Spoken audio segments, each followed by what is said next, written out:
Yeah. Para sa may mga tato na hinuhusgahan. Pakinggan niyo to.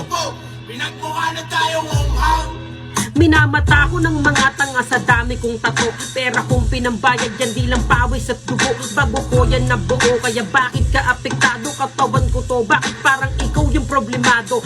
Nakakatawa lamang talagang isipin na may sariling buhay ka. Ba't buhay ko ang sisilipin? Wag mo akong sisisihin kung magiging bastos ako. Husgahan mo ko kung ikaw yung gumagastos nito. Kung makatitig ka, akala mo isa kong kriminal. Sana kunin ka na ni Lord. Masyado ka ng banal, mas maitim pa yung bungo mo sa mabaho na kanal na tunay na mabuti. May respeto at pagmamahal, hindi ka tulad mo. Ang lakas mo lang makialam. Apektado ka masyado, di mo namang katawan. Kaya tandaan mo na di lahat ng may tato ay masama na itatakbo sa makitid mo.